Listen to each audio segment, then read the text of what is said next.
саламатсыңдар ма балалар? Саламатсыз ба, апай?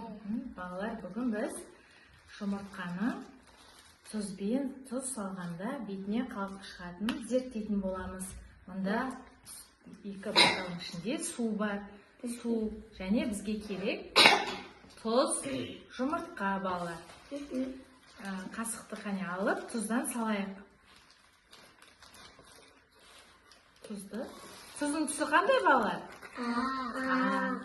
Осында бір бокалға саламыз. Жайлап бұлғаймыз. Біреуіміз бұлғаймыз. Болды. Мұсылман болды. Судың түсі қандай болды? Ақшыл болды.